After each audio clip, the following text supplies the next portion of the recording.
Berikut merupakan pemaparan tentang hasil analisis dengan metode DCF pada perusahaan PT Fajar Surya Wisesa Tbk dengan kode saham FASW.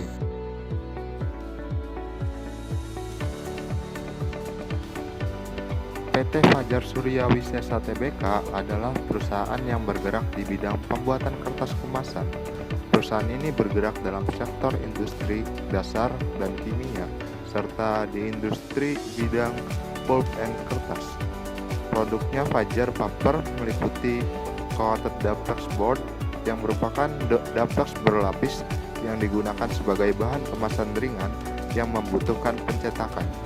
Corrugated medium paper yaitu kertas printing yang digunakan dalam pembangunan kotak karton, dan kraftliner board yang merupakan kertas kemasan coklat yang digunakan untuk lapisan dalam luar lembaran bergelombang. Produk perusahaan dijual ke pelanggan domestik dan diekspor ke negara-negara Asia lainnya, Afrika, Amerika Serikat, Timur Tengah, dan Eropa. Perusahaan mengoperasikan fasilitas manufaktur yang berlokasi di Cikarang Barat, Indonesia. Perusahaan Fajar Surya Wisesa Tbk atau Fajar Paper didirikan pada tanggal 13 Juni 1987 dan memulai kegiatan usaha komersialnya pada tahun 1989. Perusahaan Fajar Surya Wisesa Tbk pertama kali melantai di Bursa Saham Indonesia (BI) guna melakukan penawaran saham perdana pada publik, yaitu pada tanggal 19 Desember 1994, di mana saham penawarannya itu sebesar 47 juta dan nilai nominalnya yaitu sebesar 500, serta harga penawarannya yaitu di harga 3.200. Selanjutnya ada perusahaan bersaing yaitu perusahaan PT Jiwi Kimia Tbk. PT Jiwi Kimia Tbk adalah perusahaan yang bergerak di bidang manufaktur kertas. Bisnisnya diklasifikasikan menjadi dua segmen, yaitu produk kertas termasuk kertas cetak, kertas tulis, dan produk terkait kertas lainnya, dan produk pengemasan termasuk kotak kardus dan penjualan produk sampingan kimia. Perusahaan memasarkan produk kertas di bawah Asia Pulp dan Paper dengan merek Inspira, Enlivo, Sinar Line, Sinar Dunia, dan lain-lain.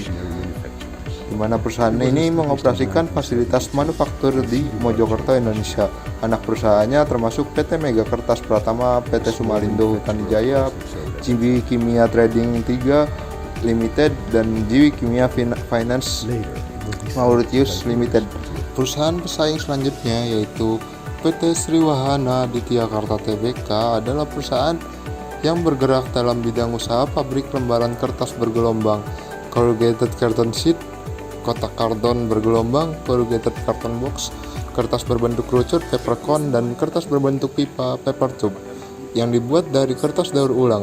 Perusahaan memiliki pabrik yang berlokasi di Boyolali dengan lahan seluas kurang lebih 4 hektar. Perusahaan pesaing yang terakhir yaitu ada perusahaan PT Alkindo Naratama Tbk, adalah perusahaan yang bergerak di bidang pembuatan produk kertas. Jadi perusahaan menghasilkan berbagai ukuran dan bentuk produk kertas yang dapat dikonversi seperti inti kertas, tabung kertas, papan honeycomb, dan edge protector, lembaran kertas pelindung sudut untuk produk-produk seperti kaca, marmer, peralatan elektronik, dan lain-lain. Fasilitas manufakturnya berada di Padalarang, Indonesia. Selanjutnya kita akan menganalisis valuasi saham dengan menggunakan metode discount cash flow dengan mengasumsikan EPS.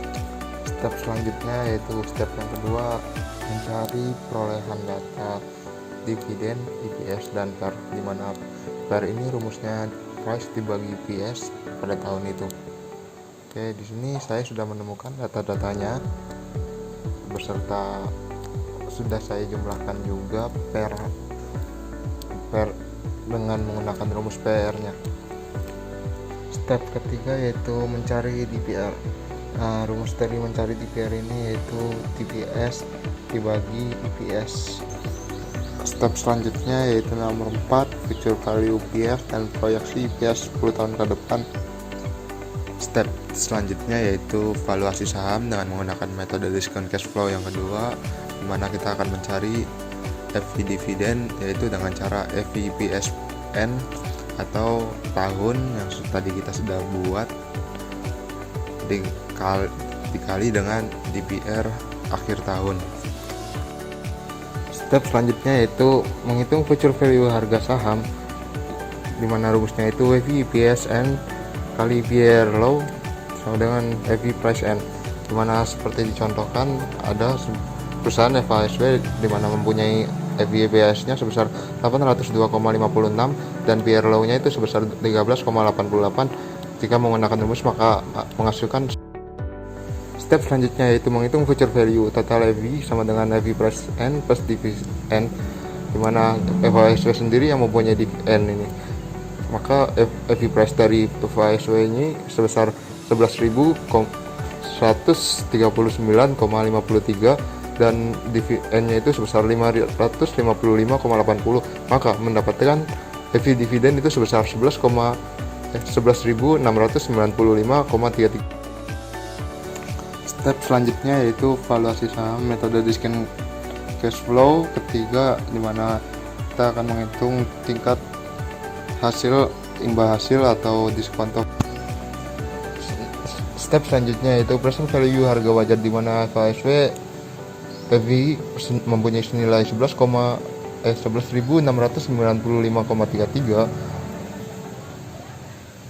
Jika menggunakan rumus present value maka mendapatkan 4.550,66. Dan untuk TKIM mempunyai EV sebesar 24.376,30.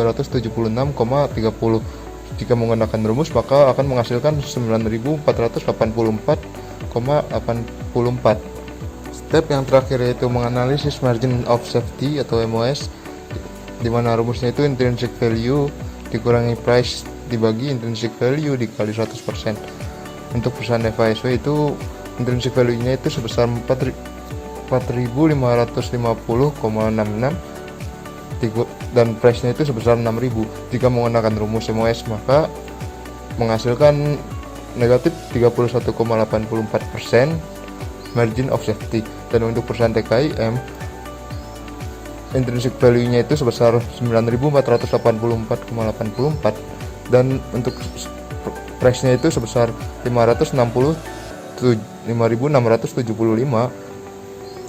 Maka jika menggunakan rumus MOS maka akan menghasilkan nilai MOS-nya sebesar 40,16%.